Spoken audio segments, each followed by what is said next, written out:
You can consider work in so many different ways. As a chore, a passion, a challenge, a headache, a money earner, or a pastime, etc.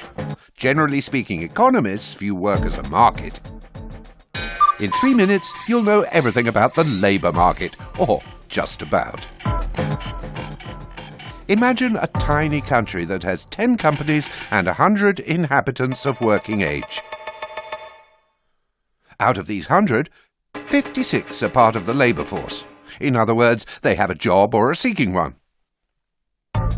Together, our 10 companies and 56-strong labour force therefore constitute a market where you can buy or sell labour.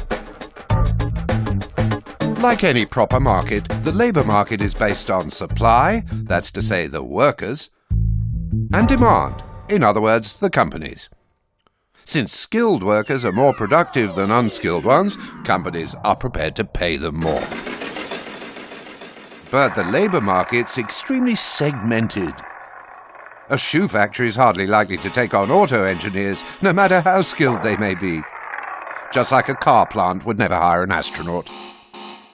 And then the price of labour also depends on circumstances.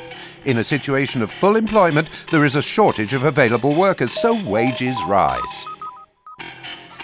Conversely, in periods of high unemployment, there is an abundant supply of labour, so wages fall. But let's get back to our mini-country, where a large part of the labour force works in arponium mines. Miners were on good wages until the day when synthetic arponium was invented. All of a sudden, output at the mines fell sharply. Unemployment soared, and 5 people became unemployed, or almost 9% of the labour force. Our minuscule jobs market is swamped by these 5 miners seeking work, but whose skills are now obsolete. So they accept jobs with very low wages and become the working poor, i.e. people who have a job and yet struggle to make ends meet. Faced with this unexpected situation, the government introduces a minimum wage. The lowest salaries rise significantly, which helps the poorest to escape the poverty trap.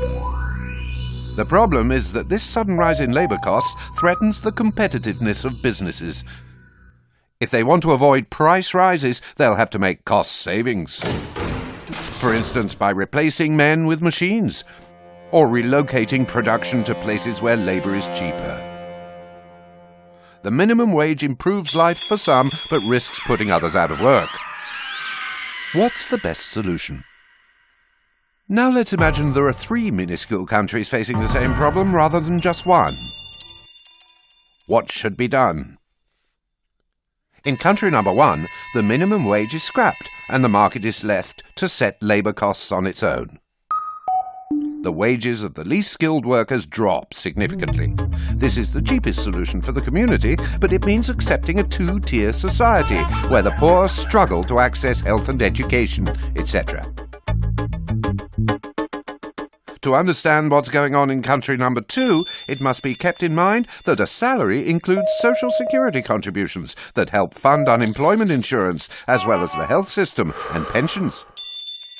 In country number 2, the government keeps the minimum wage, but does away with social security contributions on low wages. Thanks to this tax break, the cost of unskilled labour falls for companies without any decline in the purchasing power of employees. In short, everyone's happy. The problem with solution number 2 is its cost. Any contributions not paid by companies have to be covered by the state and, ultimately, by taxpayers. In country number 3, the government decides to increase the productivity of unskilled workers through the funding of training schemes. This is expensive for employees, companies, and the state. But it allows workers and companies to adapt to the technical developments in their professions. So there you are. Time for a guessing game. Which solution should be chosen? 1, 2, or 3?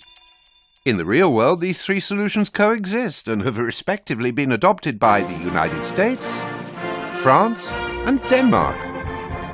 Which is the best one? For economists, the jury's still out.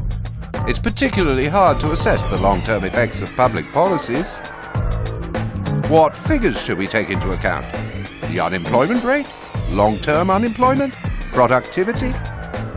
And then, looking beyond the figures, these different solutions result from different national histories, economic models, and political decisions. Since it plays a particularly important role for society and individuals, the labour market is not uniform in nature. It varies considerably from one country to the next. Ultimately, it's a kind of market, right, but it's also a lot of other things besides.